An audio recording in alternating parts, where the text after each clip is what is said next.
Shalom, shalom, shalom, Israel. First off, giving all honor and praises to the Most High and to his son, Yahushua. We the battle axes of the Most High coming to you with another Sabbath class breakdown. Shabbat shalom to brothers and sisters in class. Shabbat shalom to brothers and sisters online. The name of today's class is Race of Endurance in Affliction. Race of endurance, like you're in affliction. Because we have to understand throughout the scriptures from Genesis to Revelations, the Most High God has put affliction on his chosen people. Not to destroy us, but to build us up, to strengthen us in his word. To make sure that, guess what, when we go through certain things that we are doing what? Not leaning to our own understanding, but applying thus saith the Lord. And a lot of times brothers and sisters make that mistake of leaning to their own understanding rather than obeying what the words of the Most High God is saying. So we want to make sure that we apply these things. First precept, Bruce should already know. Let's go to the book of Ecclesiastes, chapter 9, verse 11. Shalom, shalom to brothers and sisters online.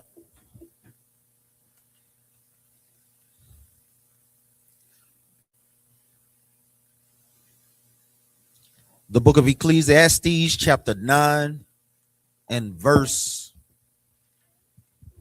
number 11. You get there, read that out. Come. The book of Ecclesiastes, chapter 9, and verse 11. I returned and saw under the sun that the race is not to the swift. So this race, meaning this spiritual race, this race for salvation, is not to the swift. So the Most High God is not looking for that Hussein Bolt brother or sister in this truth. Because a lot of times when brothers and sisters run fast in this truth, they do what? They burn out. They run out of spiritual gas in their tank, man. You start to get tired by halfway, then guess what? You done pull the Charlie horse or done pull the hamstring. Pull the hammy. So it's not to brothers and sisters that swift. So we have to get that out of our minds, man. Because we don't know when the Most High God is sending Christ to come back, man. So we have to endure these things, man. We have to endure, guess what? That lust, that hatred spirit. That, guess what? That slothful spirit. Guess what? That unclean spirit. We know the things that we deal with when we have to learn to apply these things, thus saith the Lord. Read on out.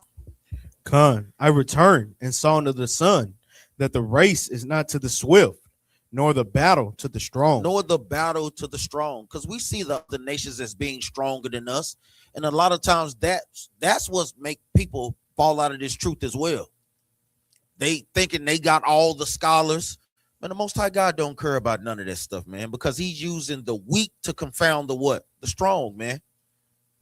That's why everything that we need is in the precepts. A lot of times brothers and sisters deal with things because we're not what? Reading and refreshing our spirit with the scriptures. Read on up. Neither yet bread to the wise. Read on up. Nor yet riches to men of understanding. Nor yet riches to men of understanding. Read on up. Nor yet favor to men of skill. But time and chance happening to them all. We have to understand this is how the Most High God works, man. Time and chance happening to us all. He wants us to understand that, guess what? You have to take your time in this truth. You have to learn to be what? To be patient in this truth. Because a lot of times things are never going to go. I'm going to put it to you like this. Things will never go your way in the truth. If you thinking that the truth is all about having things go your way, this is not the right truth to be in. This is not the right thing to be in. I'm just going to be honest. We have to have patience with one another because we have to understand, brothers and sisters, we are not all at the same level. You have certain brothers and sisters, they've been in the truth for a number of years. Certain brothers and sisters been in for a number of weeks, number of months, number of days, hours, minutes, and seconds. Everybody is not at the same level. That's why the Most High God is telling us and commanding us to do what? Love one another as you would love yourself. If you will give your same self that gratitude, that sincerity, then guess what? Do that for your brother, your sister. Let's go to the book of Hebrews. Real quick. Go ahead. Can you read verse 12?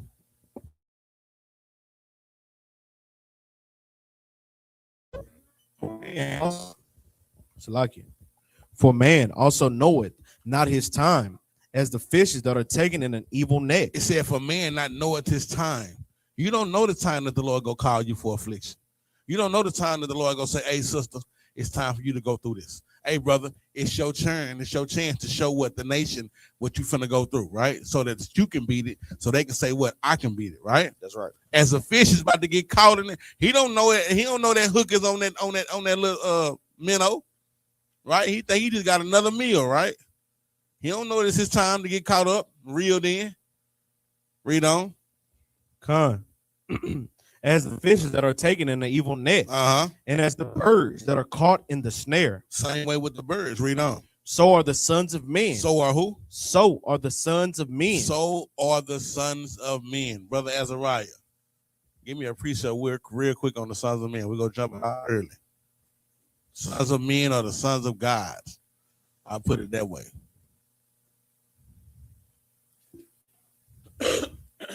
Make it easier for you, the sons of God.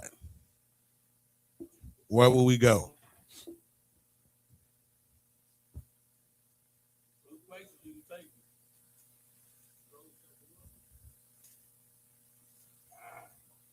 Fred, I'm on you. You want to help brother out? Sons of God? Sons of God in that context is who, brothers? In Job. The one in Job is the angels. You have to understand, sons of God applies in two contexts, angels and men. Do brothers understand that? Go ahead, Brother Fred.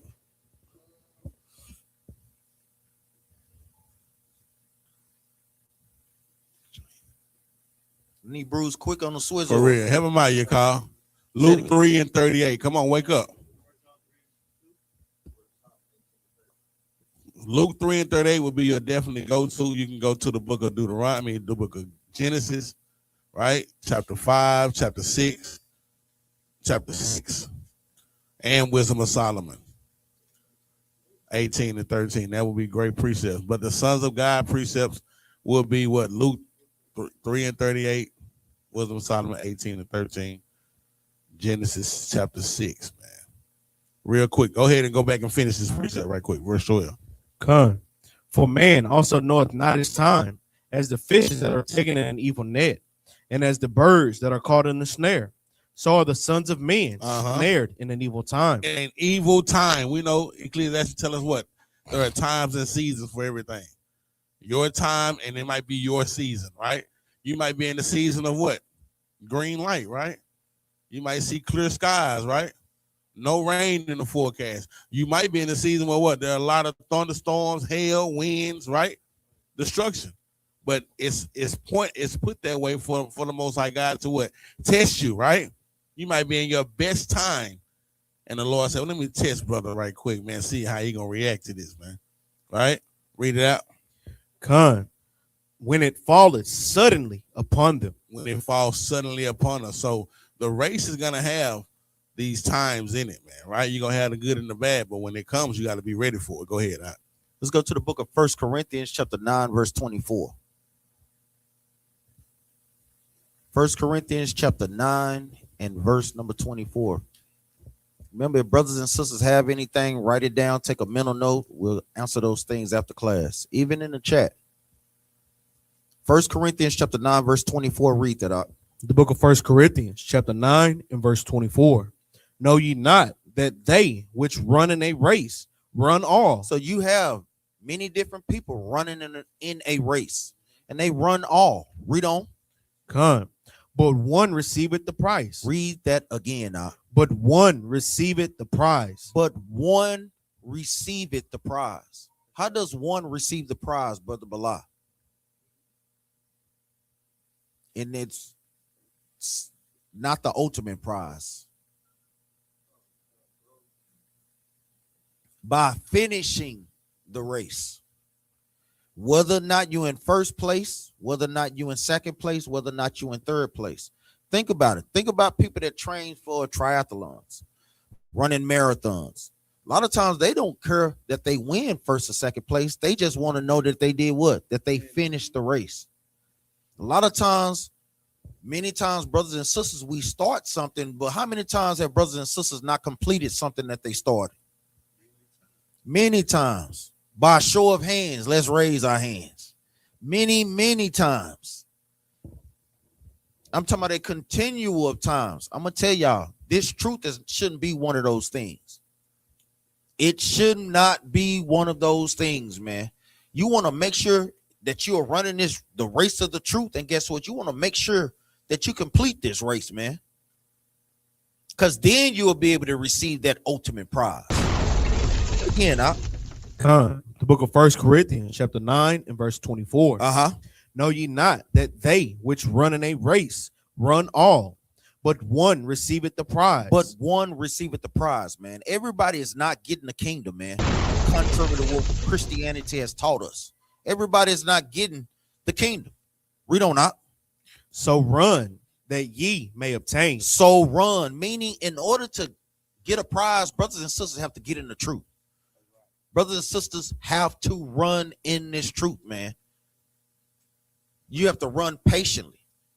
Cut off that slothful spirit, that hateful spirit, that jealous spirit. Guess what? You got to run a spiritual race in this walk, man. Do brothers and sisters understand that? You got some up? Yeah, because what is this run actually talking about? What is this run actually talking about? Let's get to the understanding of this race, this run we're doing. Spiritual, like spiritual. What you say, Keith? Let's go to 2 Timothy. You might be on with something.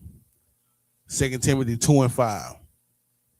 You might be on to something, Brother Keith.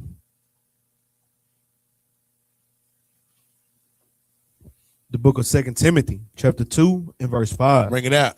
And man also strive for mastery. If you strive for mastery, if we'd have kept reading now, we'd have shown and talked about mastery, striving for, right? Because that is what mastery is. When you master something, basically, what have you done? Completed. I'm glad to use that word, right? I can't get a higher belt than, I don't know, what, a black belt, right? I can start out with the brown belt. I can get the blue belt. I can get the green belt. Then when I have mastered my craft, I get the black belt, right? When you have mastered something, let's see what it says.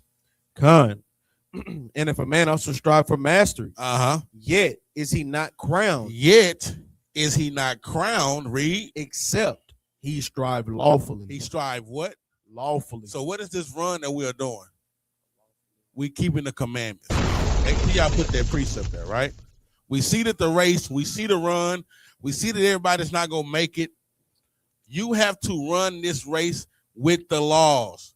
If you leave and give up on these laws, it don't matter how much you call yourself an Israelite, how much you call yourself woke, chosen. I know who I am. I'm spiritual, brother. Yeah, I know what it is. Yeah, I'm woke.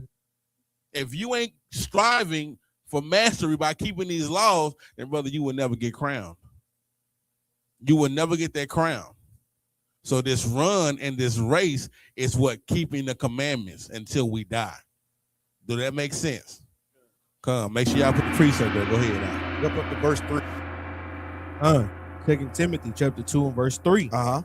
Thou therefore endure hardness. Endure what? Endure hardness. So the Most High God always left us records of things that we should do. Endure hardness. What is enduring hardness, Brother Ezekiel? What are some of the things that we have to endure? What are some of the hardness that we have to endure in this walk?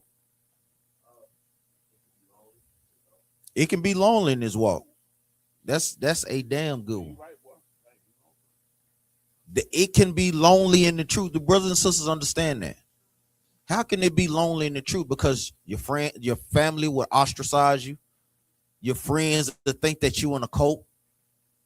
People look at you certain ways because you're not celebrating certain things. You're not participating in worldly events. That's a great one. What's another one, Brother Renard?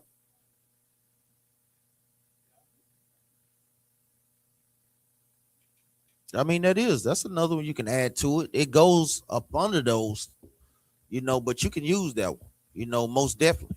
Family, man, because Christ warned us about these things when we come into this truth, especially when it comes between what? A husband and a wife. Those are one of the most things that will be fractured when it comes to this truth, because you may have a wife in the truth and a husband is not. That's backwards because she like, dang, he's supposed to lead me. So now I want to put myself in a position where I'm a certain authority over him. It can be confusing. It can be a lot. Then the husband, you don't want to rule like a lion. You have to understand that, guess what? They the weaker vessel, but it's like, damn, I'm growing impatient. That's what this truth is for. That's what brothers need to meditate upon. What precepts? Patient precepts. These are things, it can be lonely in this walk. Read that again from the top. Con.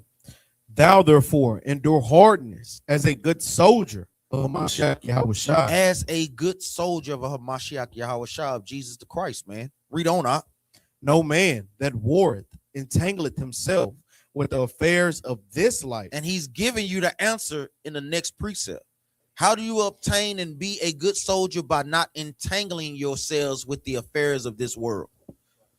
We see things that's going on. We seeing Trump raising hell out there, and all praise to the Most High.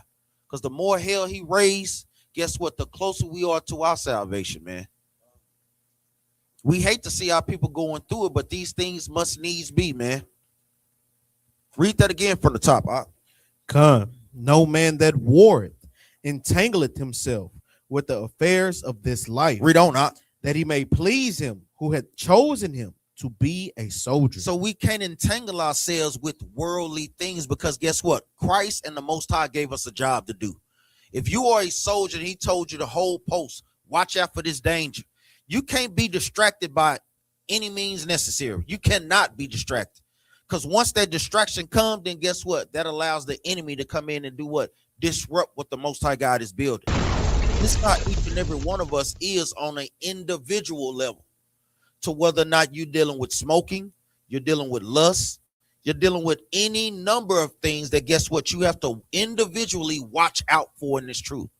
Whether or not, guess what, wives are being submissive unto their husbands, whether or not husbands are doing what? Guiding their wives according to thus saith the Lord. And it's always precepts on all these things. One of the main things we always tell sisters is what? What is your role as a wife? Sisters understand what their role is as a wife. That lessens the problems in a marriage. But a lot of times sisters have been conditioned to do what? I want his role. His role looks better. I want that one. No, it's not. The Most High God put you in that role for a specific reason. And guess what? It's your job to run that race. That's your race as a wife. Husbands, it's the same thing. Guess what? That's your race as a husband, to teach, to God, to make sure that, guess what? You are building her up, posing certain situations unto her, and asking, what is her opinion? How would you handle this situation? That's how we train up ourselves in the Most High. Read verse 4 out again. Con, no man that warreth entangleth himself with the affairs of this life, that he may please him who had chosen him to be a soldier. So we have to understand that we are soldiers in the Most High God's army, and we have a duty to the Most High and his son first, man. Let's go back to that 1 Corinthians chapter 9, verse 24.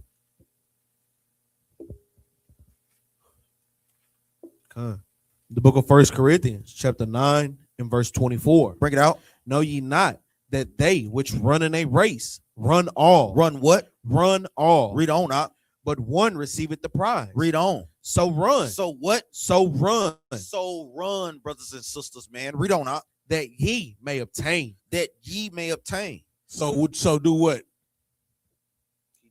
So what? So keep the commandments that you may obtain it. Right? Make sure you remember that. Go ahead. Read on out. Con, that ye may obtain. And every man that striveth for the mastery is temperate in all things. Meaning has what? Self-restraint. We have a lot of brothers and sisters that do what? Need to meditate on having self-restraint, having discernment, winning to do something and when not to do something, winning to say something and winning to hold your peace. Everything doesn't need a comeback. It just doesn't. Read on up. Con. And every man that striveth for the mastery is temperate in all things. Now they do it to obtain a corruptible crown. Now they do it to obtain a corruptible crown. Read on up. But we an incorruptible. Showing you that, guess what? Not everybody in this race is going to be what? Sincere. You got brothers and sisters running a race to what? To vain glory. That's an incorruptible crown. You want to make sure that, guess what? Think about it. When you are training for a marathon, you have to do what? Build up your endurance. The Most High God is applying that, and the Most High God uses great similitudes and metaphors, man, to convey the message. Have to look at the time, the effort that's put into that, the exercises, the getting in shape. You really have to be disciplined as a person to run a marathon. Truth on a spiritual level. You have to be spiritually disciplined to run this race in keeping the commandments and having faith in the Most High and His Son Yahushua. Read on, Ak. Con.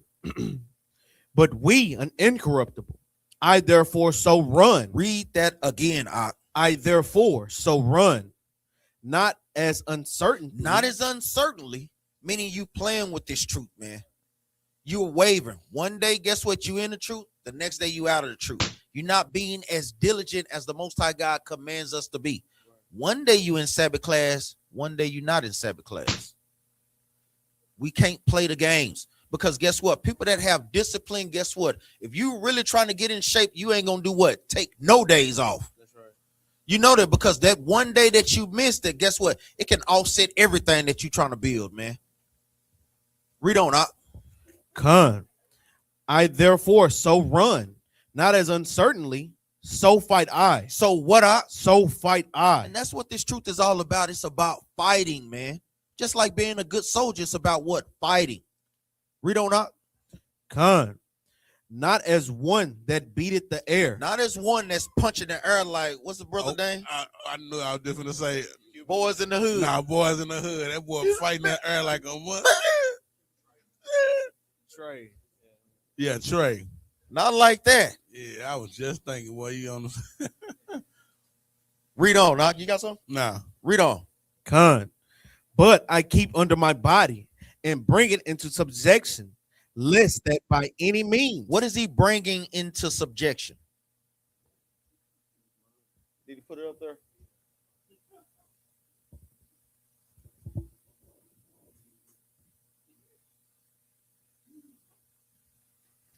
Look at him. Fair user. Eh? But I'm gonna tell you, one that beat the air, man. that's what this captivity do to you, man. Because we already know what happened before her. Brother faced racism by his own people, man. And a lot of times, guess what? Even our own people in the truth, they have brothers and sisters doing that, man. You have to check your spirit on those things, man. Be temperate, be disciplined when it comes to this walk. He was pissed off, man. He was fed up, man. He had enough.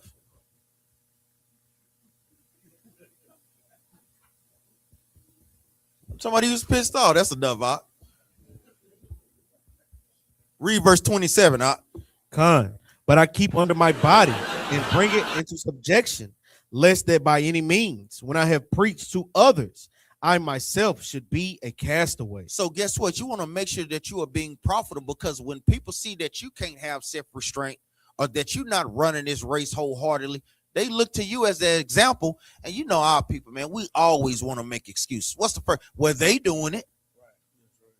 Was she doing it? That's always just an excuse. Jump up to verse 25, 26, Salaki. I therefore so run, not as uncertainly, so fight I, not as one that beateth the air. Not as one that beateth the air. What's a precept, Bruce? Y'all have to understand that he's saying the same thing that was written in the prophets. Let me see. Need Bruce to be locked in, not as one that beateth the air.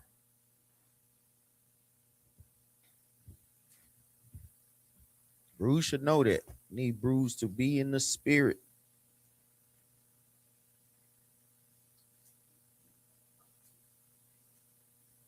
Give me the book of Zechariah chapter 4 verse 6. Meaning it's not a physical fight. This is a what? A spiritual fight. Zechariah chapter 4 verse 6. When you get there, read this out. The book of Zechariah chapter 4 and verse 6. Then he answered and spake unto me, saying, this is the word of the Lord unto Zerubbabel, saying, not by might. This walk, this run is not a physical fight. This fight of affliction is not physical. It's a spiritual one. Not by might, read on out. Nor by power. Nor by power, read on. But by my spirit, said the Lord of hosts. So the Most High God is giving us the tools and the weapons that we need to be able to do what? Run this race, to be able to fight back at the demons or the spirits that try to come and take us from this walk, that try to afflict us in this walk. Do brothers and sisters understand that? Go back to that 1 Corinthians chapter 9, verse 27. Read it out. 1 Corinthians chapter 9 and verse 27. But I keep under my body and bring it into subjection, lest that by any means, when I have preached to others, I myself should be a castaway. Because we all want to be profitable when it comes to this truth, man. We want to make sure that we're being a light to not only these other nations when they see, but more importantly to what? To each other, man. We have to be a light to each other, man. Saying that, dang, that brother overcame that. Then guess what? I can do it too, man. That brother striving and fighting. That brother still here. Man, that sister don't never take off. Man, this brother is always here, man. Always doing the work, man. We need those particular spirits running rapid amongst us as a nation of people. Give me Hebrews chapter 12, verse 1. Real quick, that castaway. I'm going to read this definition of castaway. It says someone rejected, disqualified, or not standing the test. That's right. Like a counterfeit coin, or an athlete failing to qualify for the race. So a lot of times we don't even qualify for the race. You can't get in the race because you still lukewarm. That's right. You can't even get your feet in the blocks. You can't get out the blocks because you still lukewarm, right? That's a heavy that's heavy. Then it says, not necessarily losing salvation. Yes, necessarily losing salvation. Yes, it is. And they talk about it how they said they had not understanding of Paul's writings, but not necessarily losing salvation. Yes, losing salvation, but risking it. That's the same damn thing. You say not losing salvation, but risking it. What you risking it of? That's right. You risking of losing it. Yes, in your face. But yes, that's a great word, that castaway, man. You don't want to not be able to even get into the race, man. You don't want to be a counterfeit, man. That's right, thing, man. Go ahead.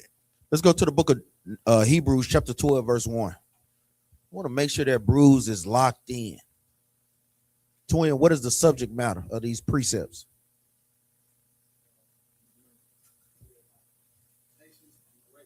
The race. That is it. Running the race.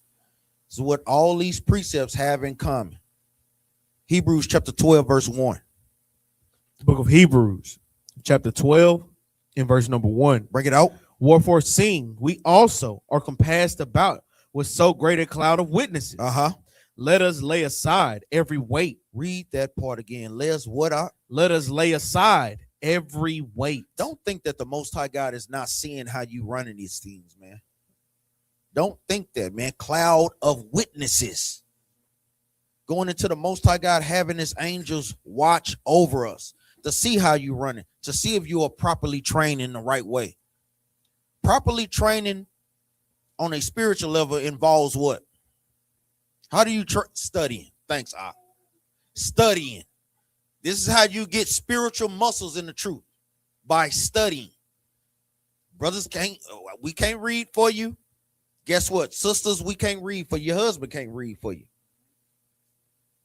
You have to read. You have to study. Read it again, Hebrews chapter 12 and verse number 1. Wherefore, seeing we also are compassed about with so great a cloud of witnesses, let us lay aside every weight and the sin which doeth so easily beset us. He's telling us plainly. What beset us? Sin is what beset us. Sin is what stop us from doing what? The works of the Most High. That's all that it ever is. Read that second part again. Let us lay aside every weight. Hey, you have to cast off those burdens, man, because those burdens is doing what? Saying the same thing we read in 2 Timothy. It's you entangling yourselves in the affairs and cares of the world. We have to see that the scriptures is saying the same thing over and over. It's redundant. It's repetitive. Read on up. And the sin. Read on which up. do it so easily beset us. It said it easily beset us. Think about all the hard work and training that you had to do only for you to sin, and it easily can take you out the truth. That's stuff right there, man. Heavy. All the reading, all the preparing, all the guess what high holy days that you participate in, only to let sin be that easily to do what? To take you out of the truth. Read on up. Come. And let us run with patience. With what up? With patience. That's the key. We have to run this walk, this truth with patience. Understanding that, guess what? And I'm going to tell you another thing that brothers and sisters need to understand is what level you are at. You need to understand what spiritual level you are at. I know these things particular causes me to get out of the spirit. Let me, guess what? Move this over here and I'm going to come over here until I build my spirit up to whether or not, guess what? I can fight that at this particular time. Because even like Captain Yara was touching on, remember when the Most High God send you a test, how is he going to send it to you? Bruce, what you got? Say it again. You won't see it coming. That's one point. What were you going to say, Brother Renard? That's part of it, but we're talking about on the physical level. Y'all remember what Captain Yara said? Huh? That's another part, but the major aspect, he's going to send that particular situation upon you. So if, let's say, for instance, brothers and sisters have a spirit of stealing, and you love to go to Walmart, and you see that thing right there, you want that thing, you don't see no cameras on that aisle. Because you know niggas is watching for cameras. I see no cameras on the aisle. That's a test. Lord, I know. Lord, please take that away from me, man. Because why, like you say, you building in the truth. Now you mess around, get caught. Or like some of these places, they let you build that thing up, man, till they catch you on grand larceny. That last time you think you done stole something, nah, we ain't take you down for this. We take you down for all of it. These are the things, the ways that we have to think, man. Because he going to put that particular situation on you to try you, to prove you in that specific area, whether or not you done overcame those particular things. Read that again. I'll finish it out. Come. And let us run with patience unto the race that is set before us. And we have to run that race that is set before us. Each and every one of us have a different race that the Most High for a bigger purpose, though. Go ahead, Op. Again, verse 12 is a key precept to understand if you see it through the spirit. It says, wherefore seeing we are compassed about with so great a cloud of witness. What is another part of that cloud of witness that we have?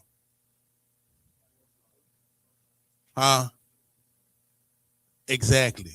The prophets, your forefathers. And it lets you know what they endured and how to endure what the patience that they had, right? That's right. Joshua, right? Moses, right? Hezekiah. All of these prophets are your cloud of witness to show you what they went through and the hardship that they took on that you yourself will have to accomplish, right? That you yourself will have to beat. That is another part of that cloud of witness. That's why the Old Testament is so heavy, man.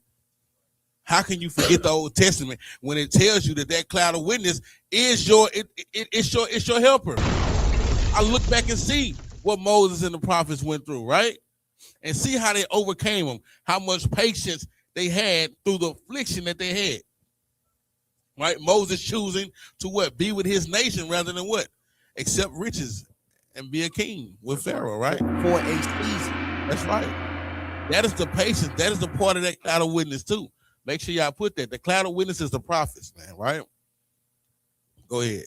Let's go to the book of Matthew, chapter 24 and verse number 11. Verse 13, Salakia. Christ kept warning us. He warned us, man.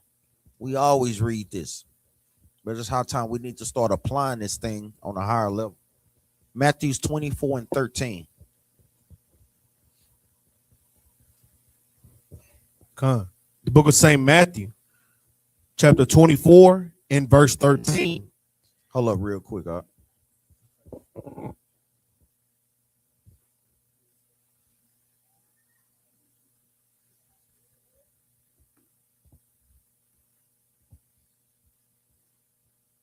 Read that right quick out.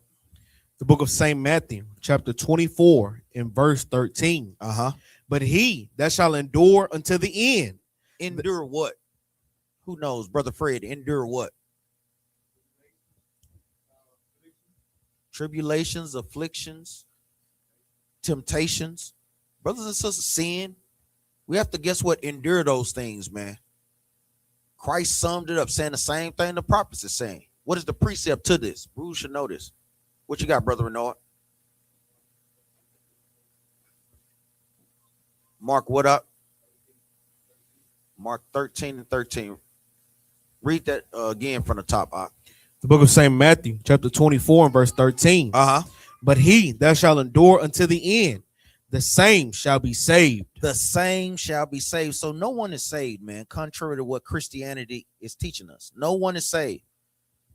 No one is saved, man. You have to endure to the end in order to be saved. Meaning you have to do what? Finish the race. Christ's coming is what? Is that red line. Is that line that you break through in order for you to, guess what? Obtain the prize.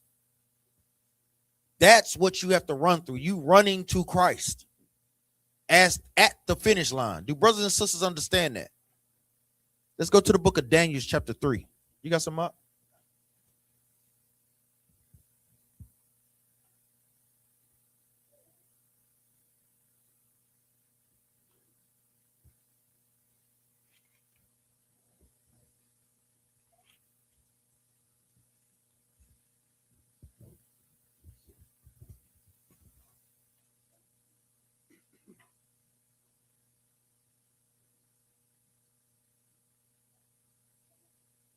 Daniel chapter 3, start at verse 14.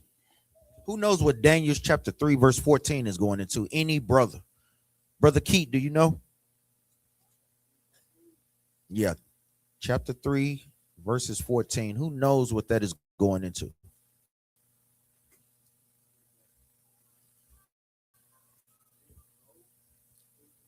Not what you got, brother? Your call?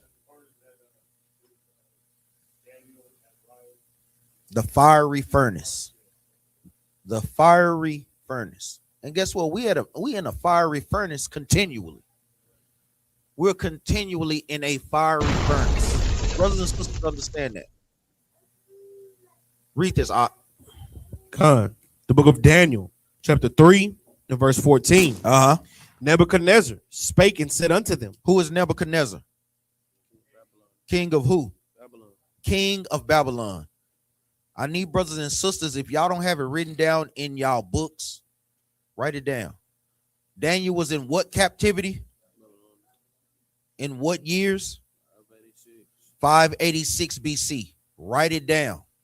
I'm going to specifically call on a sister after class. I bet that scare him into writing it down.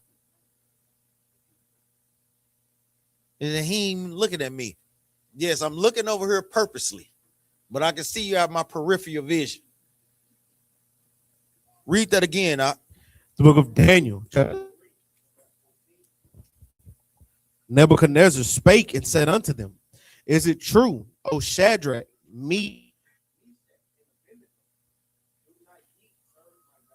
So remember, we seen even our names were changed. Going into what? Deuteronomy chapter 28, verse 37, because it's not their names, man. Let's jump over. Go to the book of, you can, 1 and verse number 6. The book of Daniel, chapter 1 and verse 6. Now, among these were of the children of Judah, Daniel, Hananiah, Mishael, and Azariah. And Azariah? Salakias, and Azariah. So we see these are their real names. Brother Azariah, like, how the hell you gonna mess up my damn name? He's like, damn, that's me, I am he, and he is me.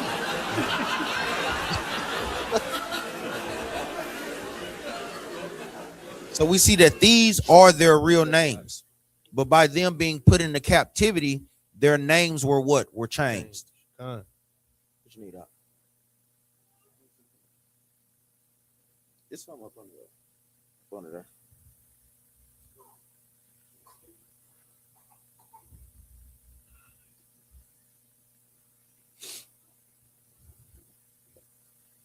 Read on up. Verse 7. Unto whom the prince gave names, for he gave unto Daniel the name of Belteshazzar, and to Hananiah of Shadrach, and Mishael of Meshach, and Azariah of Abednego. So we see that these are what? Israelites from the tribe of Judah. Jump back over to Daniel chapter 3, verse 14. Daniel chapter 3 and verse 14. Nebuchadnezzar spake and said unto them, Is it true, O Shadrach, Meshach, and Abednego? Do not ye serve my gods, nor worship the golden image which I have set up? It says, do you not serve my gods? And we have to put these things and bring them up to date. Similar to what? Bosses, co-workers at work. Like, you don't celebrate Christmas? Merry Christmas. And they will literally stand there till you say it back. Merry Christmas. And I'll just look at them like they dumb. Let me leave. This nigga is crazy. Yes, please do. Read on up. Do not ye serve my gods, nor worship the golden image which I have set up? So he's saying, do you not worship the golden image which I have set up? And that's similar to our people today in Christianity with the cross, or our people in what? Islam, or worshiping what? The cobblestone. Similar to today. We know what the head of gold represents what, Brother Ezekiel? The silver represents who, Brother Keith? Say it again. What nations does it represent?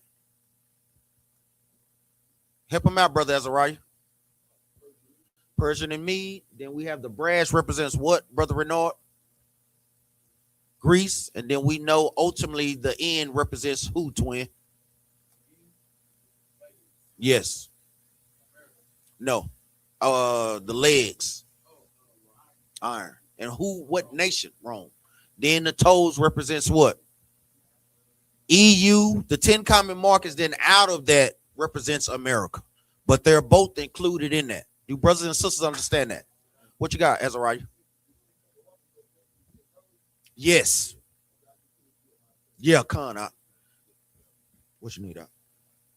No, you good. 10 common markets goes into what?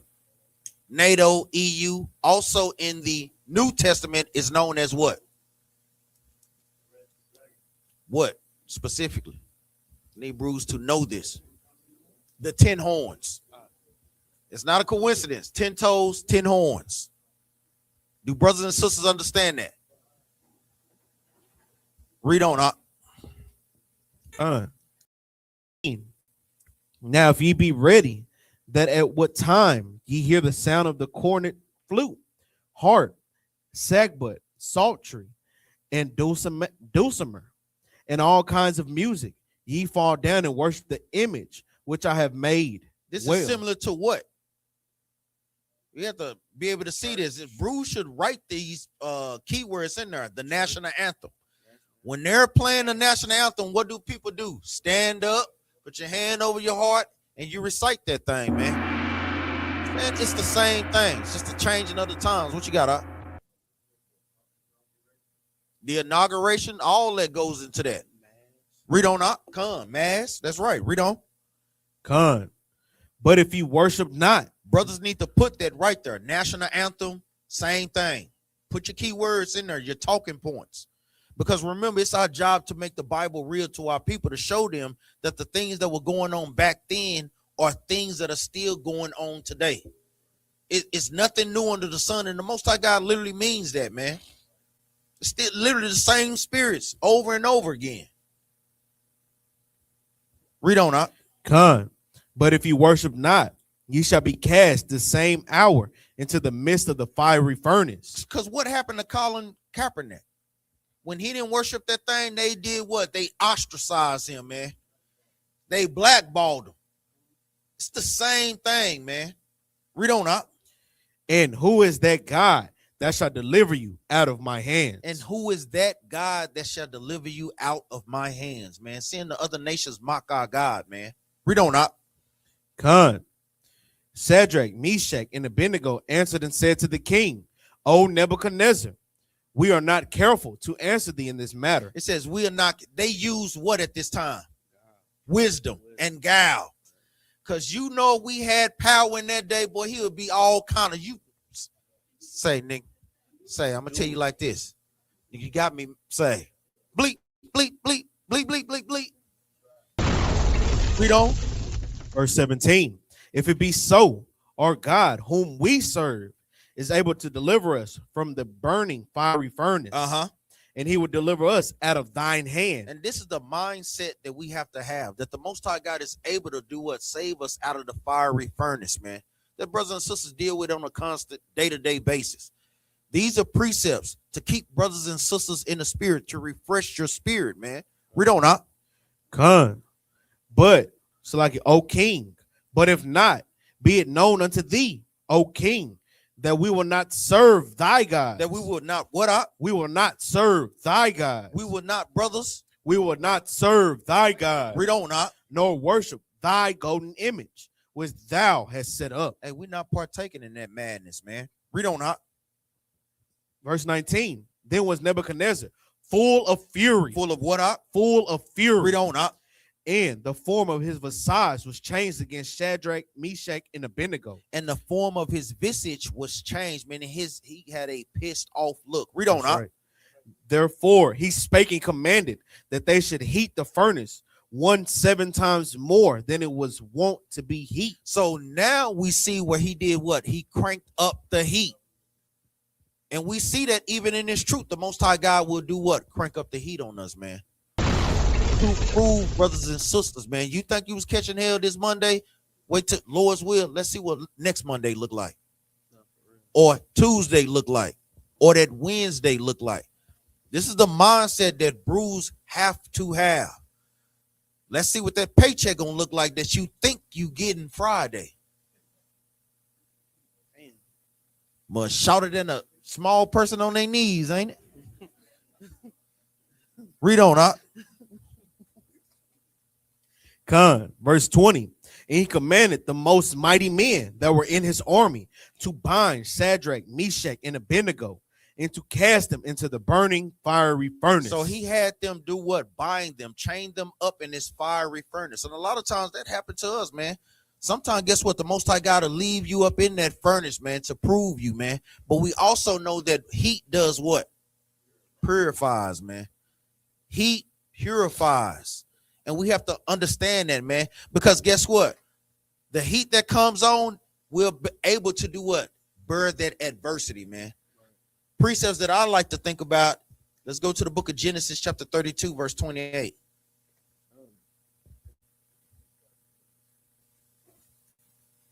Come on up.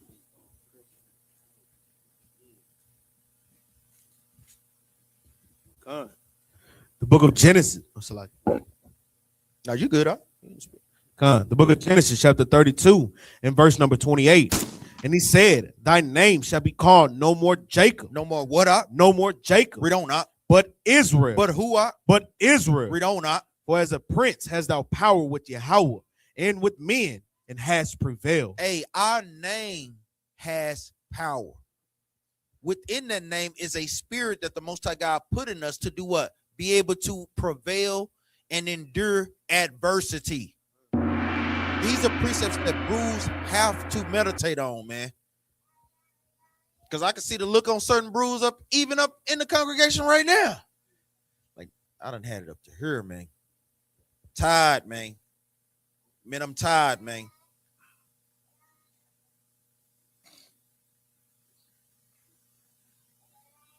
Read it again, huh? Con. And he said, thy name shall be called no more Jacob, but Israel. For as a prince hast thou power with Yahweh and with men, and has prevailed. And has prevailed, man. That's what our name means, man. We can prevail over any situation that the Most High God is putting us in, man. Let's go back to the book of Daniel.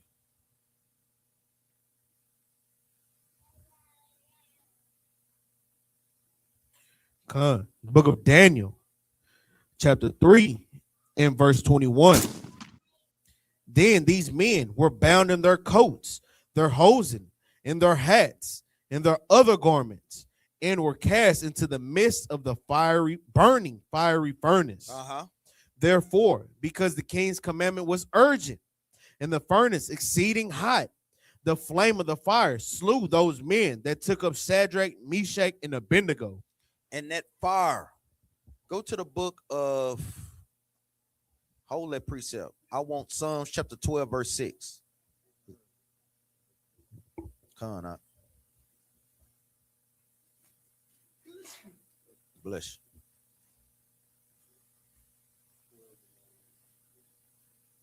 12 and verse 6. Come.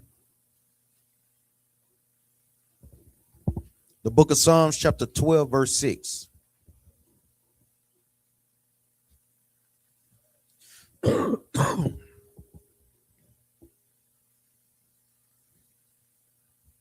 get there, read that out. The book of Psalms, chapter 12, and verse 6. The words of the Lord are pure words. Or what out? Are pure words. Read on out. As silver tried in a furnace of earth, purified 7 times. Meaning a completion of those things, man. The Most High God's word are completely purified, man.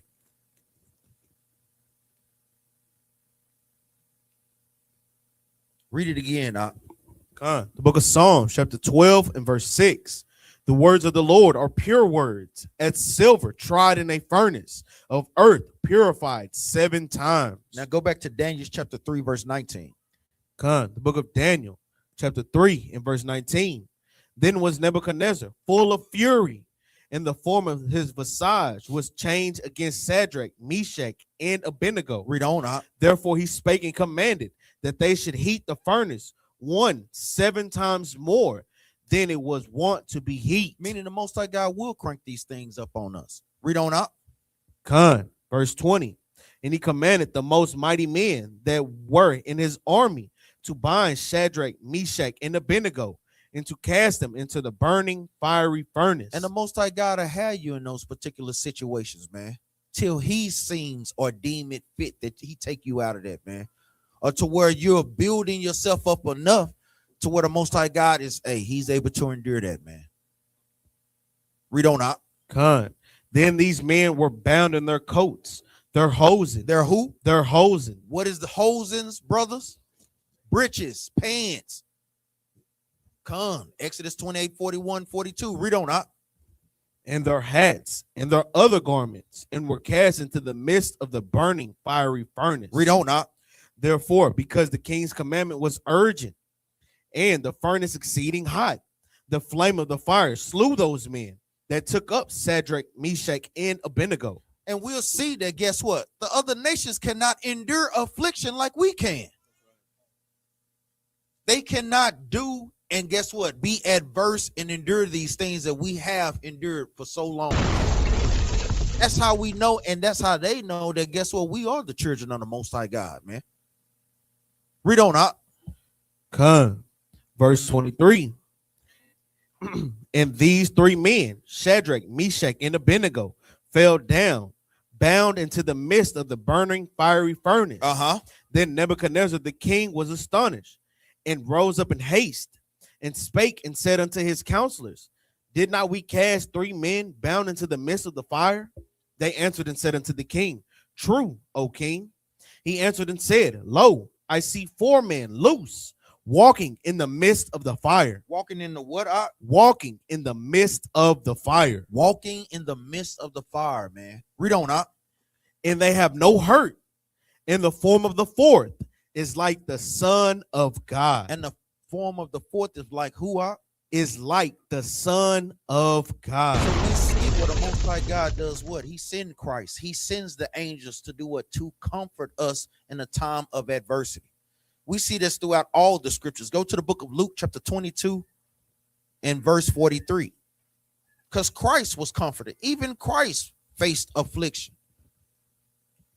He faced these things. Guess what? And the Most High God comforted him because he knew that he was a what? A trusted and faithful servant. These things only apply when brothers and sisters are sincere in the truth, man. Don't look to be comforted if you're not comforting the Most High God back. I'm going to be honest. Don't look for it. when you basically half-assing in the truth. Don't look for it because he's not coming. Only when brothers and sisters put they all into the truth, all into the Most High, with the Most High God, guess what? Put his all into you, man. Read this. The book of St. Luke, chapter 22. You want verse 43? Or you want 42? 42. Con. The book of St. Luke, chapter 22, and verse 42, saying, Father, if thou be willing, remove this cup from me. Nevertheless, not my will, but thine be done. So we see what Christ asked the Most High God to do. What? Remove that cup of affliction upon him. But he said what? Not my will, but thy will. We have to always pray that, guess what? The Lord's will be done, man. Whether it's good for us or whether it's bad for us, man. Read on up. God. And there appeared an angel unto him from heaven. From what up? From heaven. Read on up. Strengthening him. So we always see the Most High God do what? Send angels in a time of need to comfort us, man. This is another weapon. One of the first weapons is doing what? Reading the scriptures. Second one is applying the scriptures. Next one is how the Most High God sends angels to comfort you, to comfort us in these particular dire situations. Do brothers and sisters understand that? You got some up? Let's go back to the book of Daniel.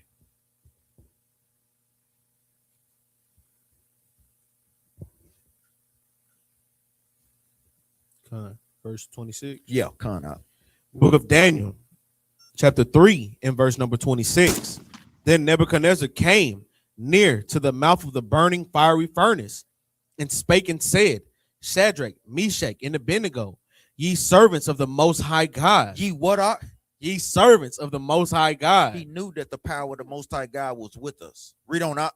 Come forth and come hither. Then Shadrach, Meshach, and Abednego came forth of the midst of the fire. So they came out of the midst of the fire. What? Purified 7 times. Because guess what? They endured that affliction that the Most High God put on them ultimately, man. Read on up. Come. And the princes, governors, and captains, and the king's counselors being gathered together, saw these men. So all the leaders, they saw these men. Read on up. Upon whose body the fire had no power. Read that part again up. Upon whose bodies the fire had no power. Hey, do brothers and sisters understand that? Read that again. We want brothers and sisters to meditate on that, man. Read it again up. Verse 27.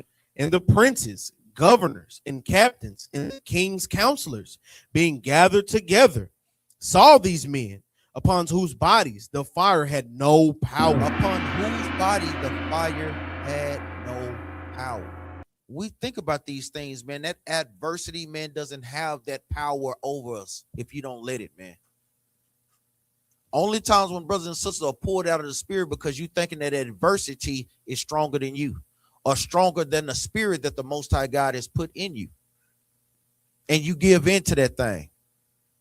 That's all that it is, man. That's all that it have ever been, man. The secures of the world. Because a lot of times we have been so far, our spirit has been so far taken out of this world that we don't understand the spiritual powers that we have inside of us. Right. Even at this time, man.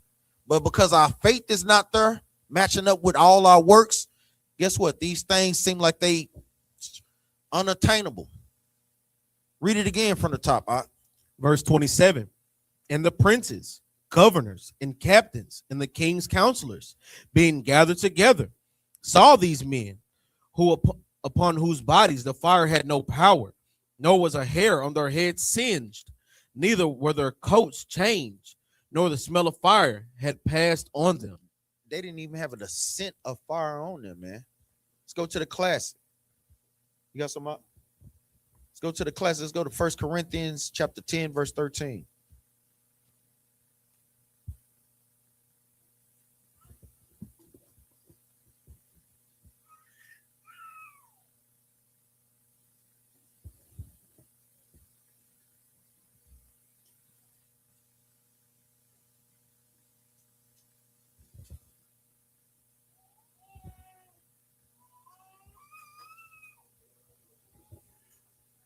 First Corinthians chapter 10, verse 13. Read that out.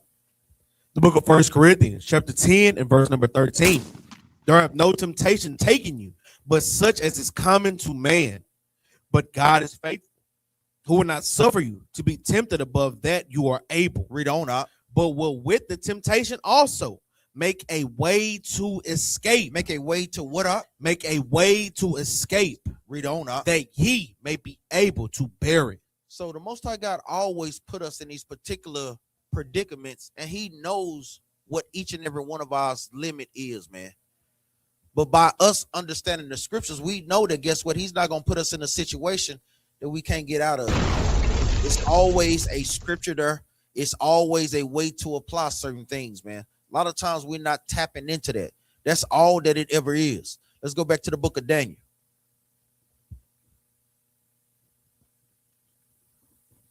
Verse 28. Yeah, verse 28, The book of Daniel, chapter 3 and verse 28. Then Nebuchadnezzar spake and said, Blessed be the God of Shadrach, Meshach, and Abednego, who had sent his angel. Who had sent what up? Who had sent his angel. Who had sent his angels. Read on up. And delivered his servants that trusted in him, and have changed the king's word and yielded their bodies. And had changed the king's words. That's also an ability that we have. Say, it's some power in these scriptures, man. A lot of times we have to learn to tap into these things. Read that part again, And delivered his servants that trusted in him, and have changed the king's word. And have changed the king's word. Read on up. And yielded their bodies, that they might not serve nor worship any God except their own God. And this is what happens when we're dedicated fully to the Most High, man. Read on up. Therefore, I make a decree that every people, nation, and language which speak anything amiss against the God of Shadrach, Meshach, and Abednego shall be cut in pieces. Not only did that happen, but now he's proclaiming that guess what? Theirs is the only God. And if you talk about their God, I'm going to cut you in pieces. Read on up.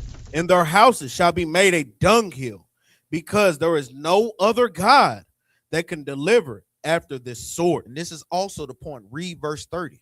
Then the king promoted Shadrach, Meshach, and Abednego in the province of Babylon. So when you go through that affliction, you get what? Promoted. Brothers and sisters have to understand that when you are able to endure affliction, the Most High God promotes you. Because now it's just like when you fill out for a job, they want to know that you can do the job.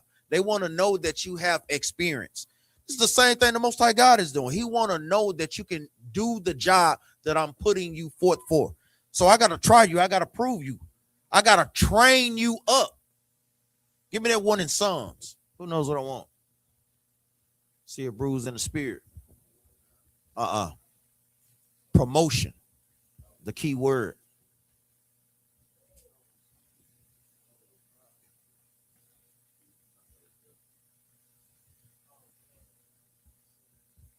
What is it? What you got? Verse 6. I'm gonna help you out.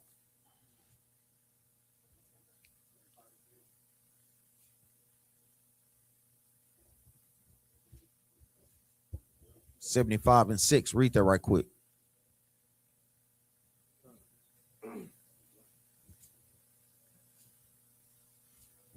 Book of Psalms. Book of Psalms. Book of Psalms, chapter 75 and verse 6. For promotion cometh neither from the east, nor from the west, nor from the south. But Yahweh is the judge. He put it down one and set it up another. So promotion comes from the Most High. Only if brothers and sisters do what?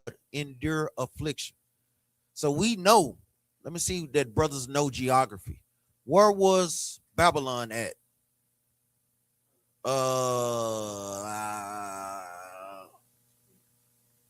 Brother Yadabar. Where is Babylon located from Israel?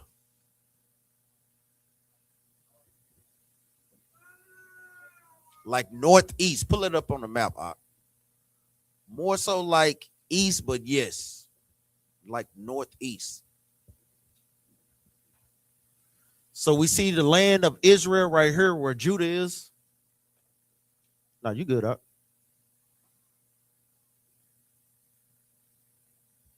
It's very pivotal that brothers and sisters understand the places where we're from. A lot of times, our people, we always have to bring these things up because they think that white people stay in these areas and Arabs.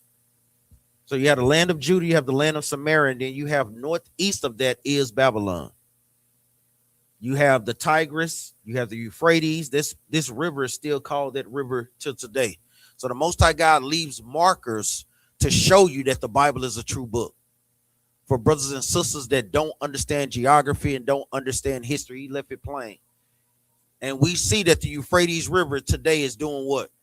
Drying up, just like it was prophesied thousands of years ago. Go ahead, Doc. Let's go to the book of 1 Samuel chapter 16. Because also, upon you getting a promotion, somebody else could be what? Getting demoted, right? 1 Samuel 16 and 13. Because, and like Aqua said when he brought it out, when you ask the Lord for favor, when you ask the Lord for whatever it is that you need, if you know you need some help in endurance, right? You know you're running your race and you kind of staggered right now. The Lord is not gonna just give you endurance. He's gonna put you in a situation to build up your endurance. So that if you do pass that test and get tried, now guess what? You get that promotion, right? Okay, well, I'm gonna give you a little endurance, right? That's the promotion that we're looking for from the Lord. 1 Samuel 16 and 13. The book of 1 Samuel, chapter 16, and verse number 13. Bring it out. Then Samuel took the horn of oil and anointed him in the midst of his brethren. And the Spirit of the Lord came upon David from that day forward. So Samuel rose up and went to Ramah. So it says Samuel anointed David right in the midst of his brethren, right? You get your anointing right in right in the congregation, right? You see it openly. The Lord said, "I'll reward you what? Openly." We'll read. But the Spirit of the Lord departed from Saul. But hey, Saul got that demotion, right? Because the Spirit of the Lord now departed from him, right? So a lot of times when you look for the endurance and you look for the strength, when the Lord do test you and you get that strength and you see yourself passing up somebody, don't think it's strange. You're like, hold on, wait. Why I ain't got time for sister like I used to? Man, sister ain't on the same level as me right now, right? Brother ain't on this same time as me, right? Now I'm a little strong, I'm a little wise, I move a little different now. You know what I'm saying? So when we do ask for these things, understand how the Lord is going to try us, right? How he's going to put you in that position to see if you can get promoted to that next level of endurance, that next level of strength, that next level of patience, right? That next level of becoming a wife or becoming a husband to a wife. You understand? Go ahead. What he touched on is some heavy stuff. You have to watch out for brothers and sisters that's not growing in the spirit. You have to watch that thing. I don't think brothers and sisters heard me. You have to watch out for brothers and sisters that you don't see growing in the spirit. That same spirit. If you the same spirit that when you came in a year ago, something wrong with you. You really have to do some soul searching, some spirit searching, man, some fasting, some prayer. A lot of times people take it for not knowing that, guess what? This is the same reason why you can't shake certain spirits that are on you. Take it for naught. They just cast away the words, the counsel of the Most High, and take the truth as a game. But while we're in this truth, why not want to excel? You want to excel in Esau's kingdom. The highest of the highest. Like shoot for the sky, shooting for the stars. But now you're going to shoot for the dust when it comes to the Most High. That's the stuff that brothers and sisters got to meditate on, man. For real. And brothers and sisters know who they are. They ain't not just talking about in the congregation. We talking about in all Israel. This goes out to all of us, man. Myself included, because we're not excluded from this. We're always constantly checking our spirits, especially by being leaders over a congregation, making sure that we're dotting our I's and crossing our T's as well, man. This thing is serious. Let's go to the book of, give me the book of 2 Timothy chapter 4, verse 5.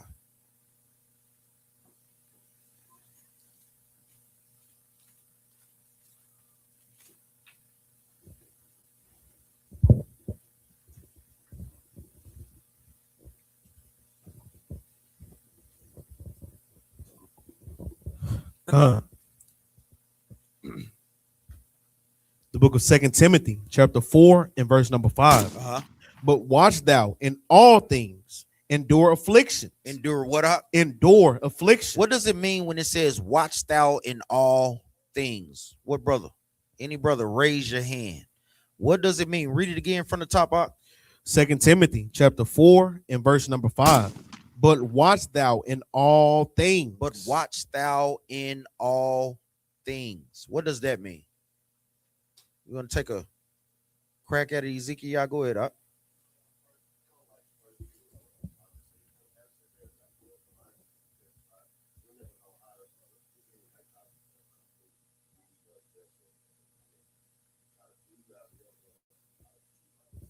Come up. Brothers have to be circumspect. Sisters have to be circumspect. Meaning what? Trials and tribulations come in many different forms. It can come as the best sister you have ever had.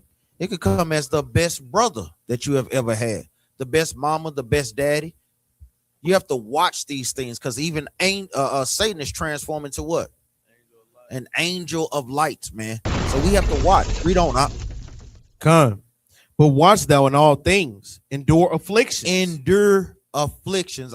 We hate going through them, but by us reading the scriptures on how the Most High God did to these brothers and sisters that endured it and how he promoted them, this is the goal that brothers and sisters need to be striving for. Come. So how the scriptures give us, guess what? A refreshing of our spirit. Read on up. Do the work of an evangelist. Do the work of an evangelist. Go out and teach. Read on up. Make full proof of thy ministry. We have to make the ministry foolproof, man. This is something that we always go over, something that Captain Yara always go. We want to make the congregation foolproof. Because the thing is, if Christ walked through those doors, how do you think that he will grade the battle axes? Think about how he will grade the brothers. Think about how he gonna grade the sisters. Do y'all think we'll pass? Y'all do? This is a serious conversation. Do y'all think, let me hear sisters. Sisters, do y'all think y'all will pass or we will pass? Sister said no. Now you got to meditate on why you think that she said no. See, these are things that we need to pay attention to, man. Bruise, do y'all think we'll pass? Look, Bruce ain't got no damn